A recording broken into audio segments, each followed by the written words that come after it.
ये पूरा नवरात्र और शिवरात्रि में शिष्य प्राण भगवान का इसमें प्रत्येक केले की फली शकर घी दूध दूध का चूर्ण कड़ावा ये तो कुल सामग्री इकट्ठा करके भगवान का पूजन करने के पश्चात में उसके बाद में तुम्हारे ब्राह्मण को पूजन कराओ, उसके बाद सोम भोजन करे और रात्रि के समय में गीत और भजन रात्रि जो मनुष्य इस प्रकार से करता है उसको सर्वोच्च प्राप्त होते हैं, अंत में मोक्ष प्राप्त होता है। इस शिष्य प्रथम अध्याय समाप्त। बोलो सच्चिदानंद भगवान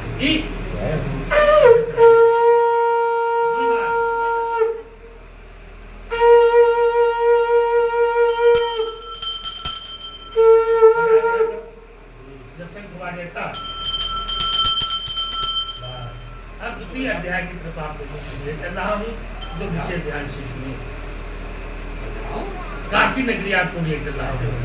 ये काशी नगरी थी अत्यंत, वहां पर काशी नगरी में एक ब्राह्मण रहता था, वो दुखी ब्राह्मण था। ये ब्राह्मण वो प्रतिदिन तुम्हारे जो है ब्राह्मण दिन कमाता तो भी आप रात कमाता तो भी आप कुछ भी नहीं रहा। मन में विचार करते करते वो तुम्हारे एक जंगल में पहुंच गया और जाकर एक बरगद पेड़ के नीचे बैठ कर अकेले में लगा, भगवान का ध्यान करने लगा।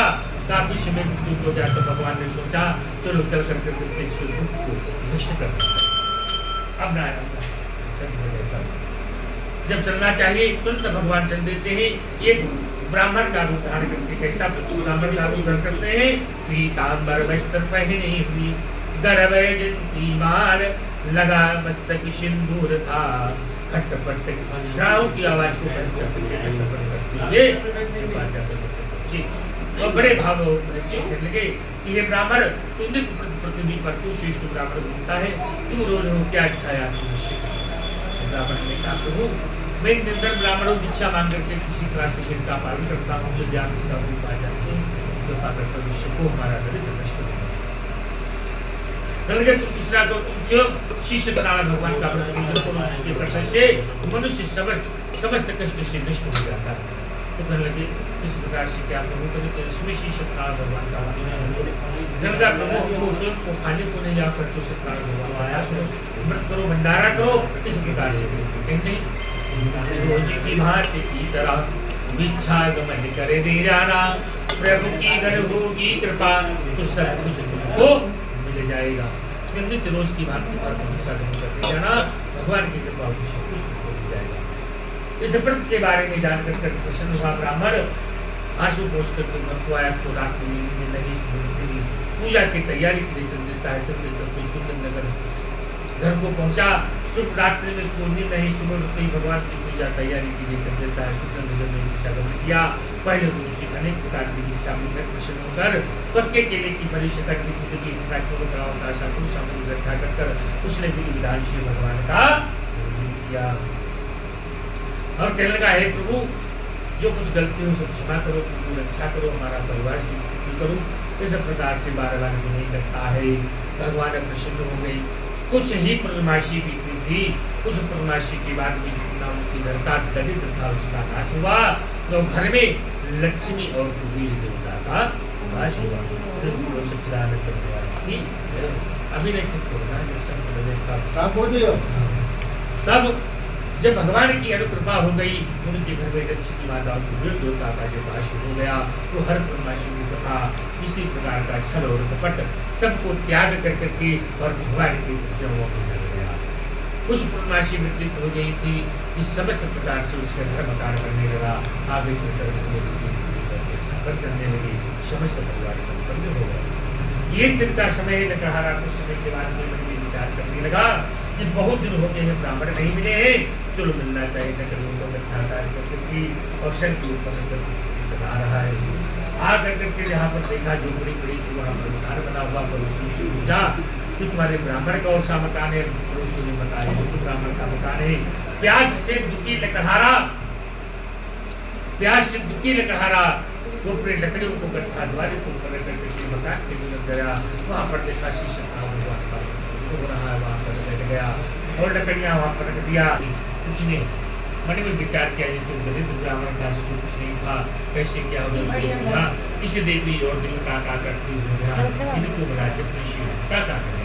तो उन्होंने बताया कि जो कुछ तुम सर्वस्व देख रहे सब सत्कारण भगवान की कृपा, इनकी दया से सब कुछ हुआ, इनकी लकड़हारा इस प्रकार मन में संकल्प कर लेता है कि आज जो लकड़ी में निश्चित मिलेगा उसी में भगवान का पूजन करूंगा। ऐसा अपने मन में संकल्प कर लिया। संकल्प करके लकड़ियों को गड्ढा से ऊपर कर चल देता है। सुंदर नगर में जाकर लकड़ियां बेचा तो उसको पहले दिनों से चौबीस लागनी और प्रसन्न होकर की पत्नी केले की बड़ी शिकार की दूध की का चूड़ कला होता है स्वामी गड्ढा कर भगवान का पूजन किया। फिर लकड़हारा इस लोक में समस्त सुखों को भोग कर करके अंत में वो वैकुंठ धाम को चला गया। इति शिष्य प्राप्त देने मार्कंडे द्वितीय अध्याय समाप्त।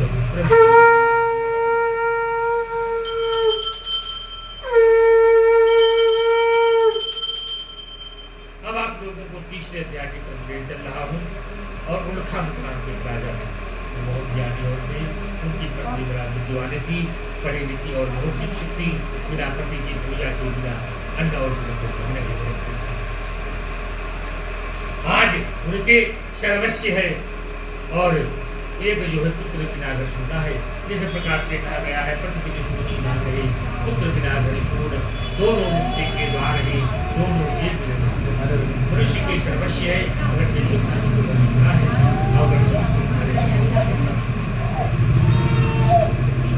यार कथा तरफ ध्यान दो। सीताराम देवी है वो पूरे कन्यादान बाहर काम करो। आज बुद्ध प्राप्ति के लिए महाशक्ति के लिए वो भक्त को पास के विचार करके बताया हे राजन को दूसरा इस पूजन को जान करके आराम से तुम्हारे जो है चल देते हैं। पत्नी बदा समेत नदी किनारे जाकर विध पूर्वक से शिष्य भगवान का पूजन करने के बाद भी उसी समय वहाँ पर बड़ी नौकारे साधु नामक के लिए बनिया भगवान को पूजा करते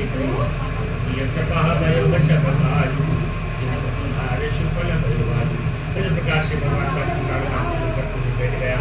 कथा सब समाप्त श्री राधे।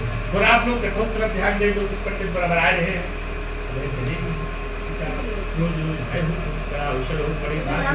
जो भगवान आज जो है बड़े भाव और प्रेम से वो वहाँ पर बैठ कर कथा सुना। कहा किस देवी देवता का पूजन आह्वान करते हैं कि करने से क्या बताया तो वही तपाट है धन ही धन पाए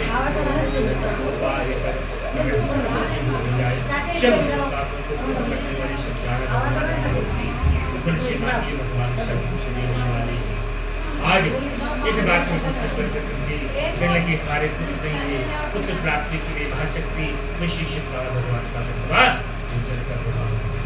ऐसा प्रसाद में पत्नी के लिए विशाल लेकर के पट्टे में बांध लिया और बांध कर उसकी संतान दे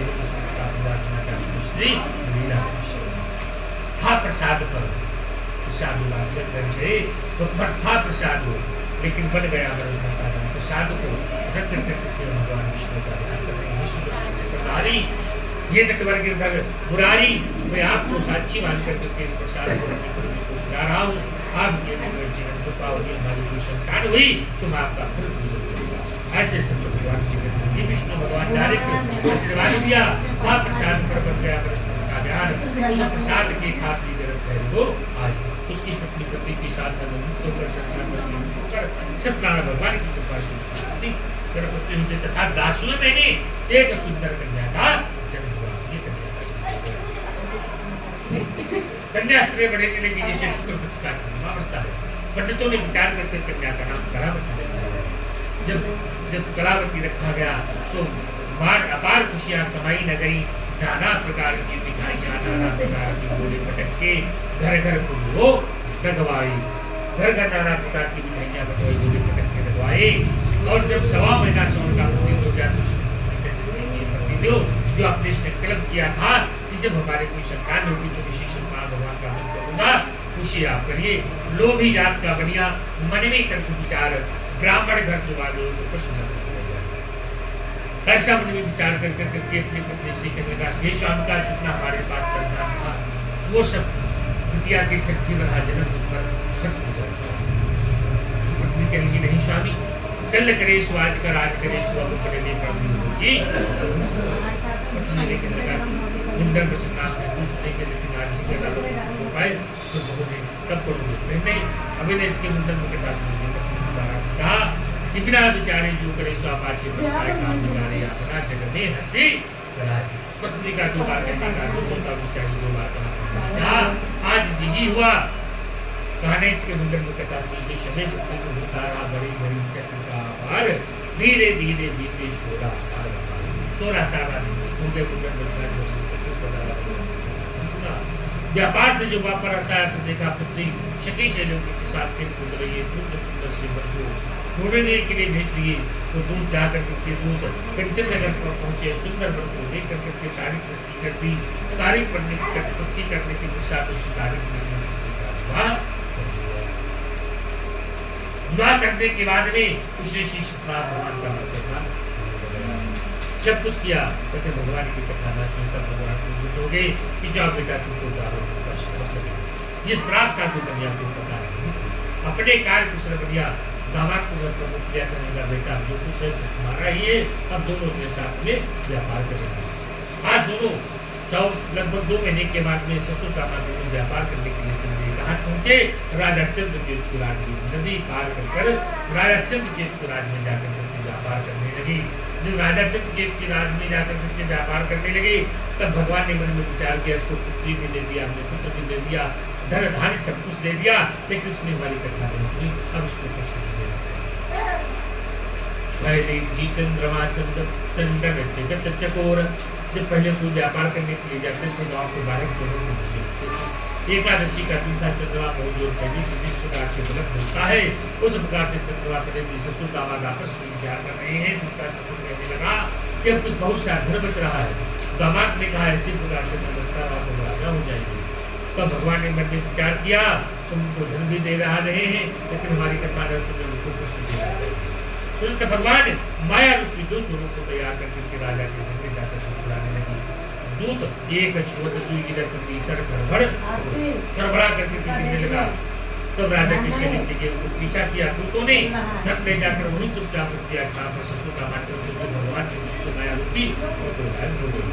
जब राजा की दूत पीछे आकर देखा जगत था जो सो रहे तुमको भारत की कतबी जगह उलटी ऐसी बात हाथ हाथ घड़ी डालकर पहुंचाया कारागार में। इधर तक की घर पर देखो बेचारी पत्नी बहुत हुई, घर पर जो रखा था सब गए छोड़ छुड़ाए। मानसिक परेशानी बीमारी के से करावती ये बेचारी किसी दिन को खाती, किसी दिन को पे और किसी दिन को एक बेचारी और किसी दिन को सो जाती है। उनकी माता पुत्री की दशा हो गई। इस दशा में बेचारी क्या करी तो एक दिन का समय पड़ोसी के घर गई। वहाँ पर रात्रि थोड़ा संध्या हो चुकी थी। उस वहाँ पर देखा श्री सत्यनारायण भगवान का पूजन हो रहा है। वहाँ पर बैठ गई उसकी पुत्री कथा सुनने लगी। जब प्रकाश पात्र पुत्री सामने लिया गया तो चला जी ने प्रसाद लेकर के आई। घर आकर करके माता प्रसाद को लेकर उनकी बेटी कहाँ से प्रसाद बताया ये श्री सत्यनारायण भगवान का। उसकी माता कहेंगी बेटा ऐसा ही प्रसाद तुम्हारे पिता ने लाए थे तो तुम्हारा जन्म हुआ था। भगवान को साक्षी मानकर बनाया था।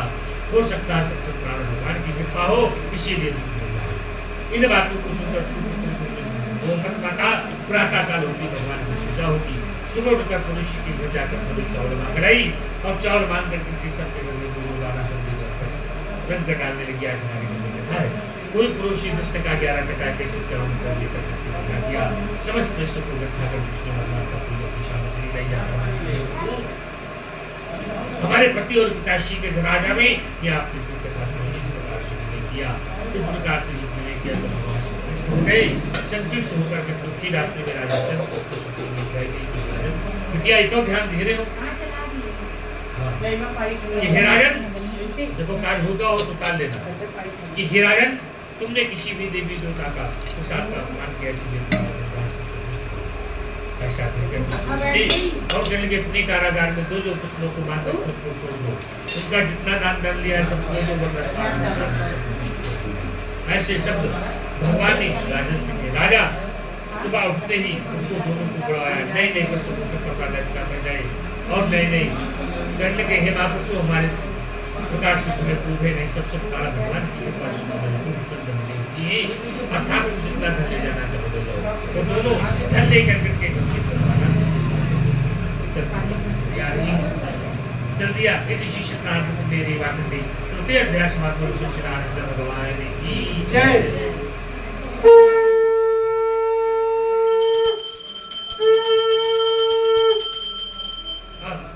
तब सूर्य जी ने कहा कि हे ऋषियों, मैं आगे कथा कहता हूँ। मंगल चारा करने को आरंभ की, अपने नगर पहुंचने उनके दूर कुछ दूर करने के बाद में नावों को भगवान ने सोचा, देखिए इसके मन में क्या है। भगवान आज परीक्षा लेने के लिए चल दिए। कैसे चले? ब्राह्मण रूप धारण करे मस्तक लगा था और डंडी लेकर के चले जा रहे। अपने में साधु करना देख गया रोज से ही कि ब्राह्मण सामने से आया। उसने पहले से मन में विचार कर लिया, अगर से ब्राह्मण कुछ आगे अगर से उसे मांग करेंगे तो उनको फूटी कौड़ी नहीं देंगे, कहेंगे हमारे पास कुछ नहीं। ऐसा पहले से उसने विचार कर लिया। भगवान की लीला परंपार है, उसी क्षणों में प्रभुवर पहुंचे उनके पास। चल के हे बढ़िया पुत्र, तुम्हारी नाव में क्या है? हाँ, विनती कर चरण को छू बार बार, नावों में कछु नहीं लगा पार सब कल का हम क्या बता रहे थे, चलो बस लगा मात्रा ही प्रभु को कुछ कह ना सके, कहा आसमान बहुत कुशल बात। भगवान के लिए आसमान जो कुछ करके तुम्हारा वचन सत्य हो, ऐसा कहकर करके भगवान वहां से चल देते जाकर और अपनी नाव को लेकर चल दिया।